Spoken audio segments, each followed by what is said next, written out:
kita di segmen terakhir perbincangan, tanggapan dari Bung Johnson yang dikatakan Bung Refli tadi. Ya, saya kira saya nggak ada perbedaan dengan Pak Refli, dan kita semua berkepentingan agar KPK kuat dan pengadilan jangan dijadikan jalan untuk manipulatif, melindungi praktek-praktek bukan cuma korupsi, seluruh kejahatan. Menurut saya itu harus menjadi concern kita, karena kalau tidak, saya kira taruhannya bangsa ini bisa parah, dan peradilan akan jadi makin terpuruk karena tidak dipercaya oleh masyarakat, menurut saya. Oke. Ini saya ingin mengutip pernyataan dari Johan Budi yang menyatakan proses pra-peradilan yang diajukan tersangka itu tidak serta-merta menghentikan penyidikan. Ya, katanya KPK tetap menyiapkan strategi dalam kaitan dengan maraknya tersangka yang minta pra-peradilan. Putusan pra-peradilan juga tidak bisa dikatakan sebagai jurisprudensi.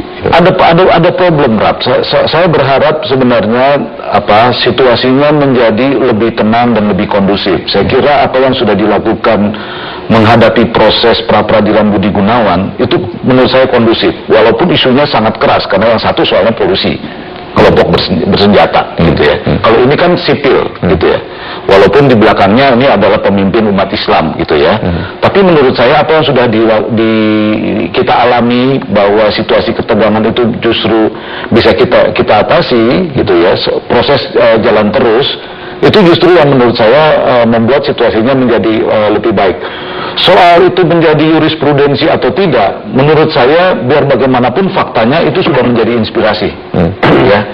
Dan saya kira pertimbangannya sekali lagi bukan hanya putusan dan kemenangan, tapi situasi lebih jauh itu juga jadi pertimbangan. Ini pertimbangan di tim kami seperti itu. Okay. Jadi kata kuncinya adalah sepanjang ada kesewenang-wenangan, sepanjang ada pelanggaran hukum, rakyat akan mencari jalan keadilannya sendiri, dan itu harus dibuka peluang untuk itu. Cuma jangan dimanipulasi, seperti yang dikatakan oleh Pak Refli tadi. Oke. Ini juga yang dikatakan, saya kutip minta tanggapan Bung Refli, kuasa hukum Sultan Batu Gana Rasman Arif menyatakan putusan Pak BG akan menguntungkan klien kami. Itu benar dikatakan menguntungkan di situ. Itu kan satu kata yang tendensinya agak. Ya, sebenarnya kan dia yang kemudian di quote itu sebenarnya lebih pada terbukanya pintu untuk mempermasalahkan status tersangka.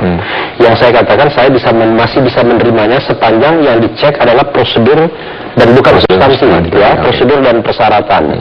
Tetapi kalau sudah substansi seperti yang dilakukan Hakim Sarpi, menurut saya itu terlalu berlebihan, dan karena itu saya mengusulkan, menyarankan agar KPK atau pihak-pihak lain itu mengajukan uji materi kepada Mahkamah Konstitusi agar jangan sampai kemudian putusan Hakim Sarpi yang saat ini kemudian belum dibatalkan oleh institusi yang lebih atasnya, Mahkamah Agung misalnya, itu menjadi sebuah kebenaran jadinya. Kenapa? Pertama, saya kira sangat mengganggu yang ketika dikatakan bahwa Budi Gunawan bukan penegak hukum, karena semua polisi pasti penegak hukum. Lalu kemudian tafsir penyelenggara negara, kalau hanya dibatasi misalnya eselon 2 misalnya, maka kemudian akhirnya akan memberikan pesan kepada publik, kalau mau korupsi dan tidak ingin masuk KPK, korupsilah ketika eselon 2, ya kan? Jangan ketika eselon 1. Kan ini juga menurut saya pesan yang tidak baik bagi pemberantasan korupsi. Dan juga limitasi kewenangan KPK, ya, melalui putusan atau tafsir Sarpin ini juga harus dilawan, harus juga dikoreksi, agar jangan sampai kemudian institusi KPK ini kewenangannya dikerdilkan melalui putusan-putusan pra-peradilan. Nah, itu bahaya sekali. Nah, jadi makin lama pengkerdilan itu terjadi hanya dengan putusan-putusan pra-peradilan, lama-lama mati juga. Untuk soal itu saya kira setuju, tapi saya mau menambahkan apa yang menjadi bahwa KPK tidak bisa SP3 soal waktu penyelesaian. Saya kira itu juga sesuatu yang harus diuji supaya semuanya bisa menjadi pasti dan tidak melanggar hak asasi manusia. Itu bagian bagian Bang Johnson itu mengasihnya soal SP3 dan lain sebagainya.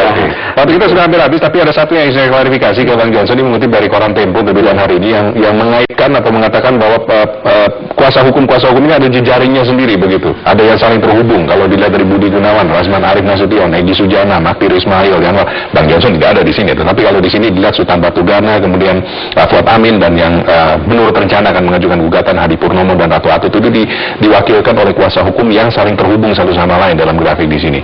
Apa tanggapannya Bang Johnson? Apakah memang betul ada pola tersendiri di kuasa hukum? Saya kira itu lama-kelamaan masyarakat akan lihat itu, dan saya kira teman-teman media bisa membantu. Dan kalau itu terjadi, saya kira posisi advokat menjadi sangat terpojok kalau sudah seperti itu. Jadi saya berharap fair lah, karena para advokat juga menghendaki proses penegakan hukum yang fair begitu, dan kita juga mendukung agar KPK kuat.